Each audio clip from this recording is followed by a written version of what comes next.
Je suis née dans un œuf. J'appartiens à la famille des tapis. Je ne suis pas craintif. Je suis le requin léopard. Le requin léopard se reconnaît facilement par ses taches, sa tête noire massive et la longueur de sa queue. Une très longue queue qui mesure les 2/3 de sa taille. Savez-vous qu'il existe un point commun entre le requin léopard et le zèbre? Tous les deux ont des zébrures. En effet, le requin léopard naît avec des zébras qui se transforment ensuite en taches. Bébé, on l'appelle le requin zèbre.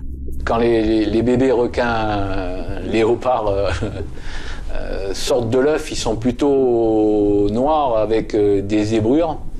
Et au fur et à mesure qu'ils grandissent, ils deviennent jaunes avec des taches noires. Pourquoi sa nage est-elle spéciale? C'est un requin qui a une queue qui fait les 2/3 de son corps. Il a une nage un peu serpentiforme, comme les anguilles ou les murènes ou les poissons comme ça, quoi. C'est rigolo d'ailleurs quand il avance, mais il nage pas très vite. Comment naissent ces petits? Le requin léopard, c'est un requin ovipare. La femelle pond des œufs en forme d'enveloppe cornée, doit faire une quinzaine de centimètres. Il y a un petit sac placentaire qu'on voit à travers l'œuf. Là, quand on le regarde, c'est translucide. Et c'est ça qui nourrit le bébé requin jusqu'à ce qu'il arrive à maturité. À ce moment-là, l'enveloppe s'ouvre et il sort et il est livré à lui-même.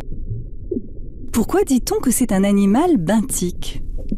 Alors, benthique, ça veut dire qu'il vit sur le fond. Il dépend du fond pour sa subsistance. Et c'est un requin qu'on verra jamais, pratiquement jamais en pleine eau. Ou alors quand il se déplace, il va un petit peu nager, mais son biotope c'est toujours posé sur le fond. Il va chercher des petits oursins, des petits crabes, des petites palourdes, des coquillages. Il se nourrit peut-être de petites langoustes s'il arrive à les attraper.